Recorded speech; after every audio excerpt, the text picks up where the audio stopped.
You having fun today? Yeah. Right on.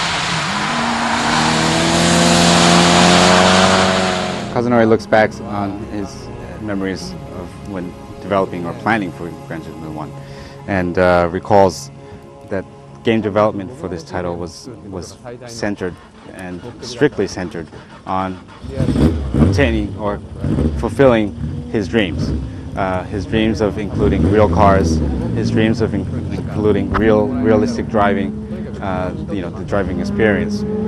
That was the sole aspect that he concentrated on, he and his team concentrated on. They didn't even know whether people would even like it. At that time, when he finished Gran Turismo development for Gran Turismo 1, he and his team thought they could almost die, because they were just so happy to have been able to put together something that they have always dreamt of.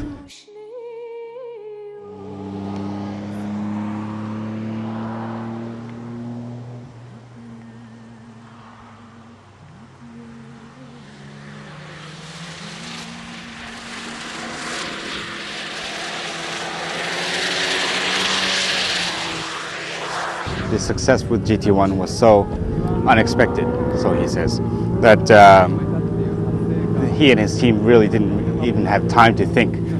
They had to just go straight into development for GT2. When he and his team developed Gran Turismo 2, all of a sudden they were aware of all of the credit that the world was giving him for the development of the original Gran Turismo, and also the factor that this was worldwide, made him try to improve the game, but the majority of that concentrated on volume. For instance, the number of cars or the number of horses. Kazunori looks back on GT3.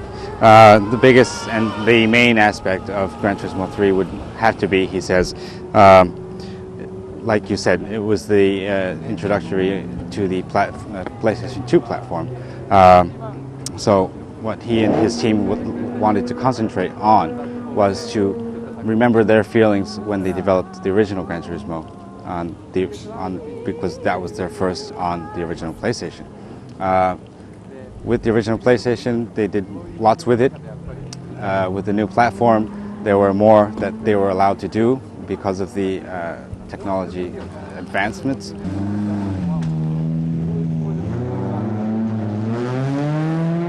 So Kazunori looks back at the title Gran Turismo 3 and says he's very happy still with the quality of Gran Turismo 3, and that he feels Gran Turismo 3 was the highest quality software available on the PlayStation 2 platform as of that time of release. Kazunori felt that there was a lot of limitation with things they could do or things they couldn't do with the original PlayStation PSX. However, with the advancements of technology with the PlayStation 2 platform, this enabled Polyphony to expand on areas which they had originally wished to include in the franchise. Areas, for instance, the physics or the graphics, all of these areas have been areas which the team had wanted to make an advancement with each time, and each time they did, but not to the extent that they had wished to. With that said, he also adds that development for these areas had always been taking place parallel to the development of each of the franchise titles. With Gran Turismo 3, he and his team thought that they had, produced maximum output at that time. However, Kazunori and his team sat down and reviewed all of these aspects and looked for areas where they can improve. And he feels confident to say that his staff have grown their skills in maneuvering and development, and in order to create more quality in those areas.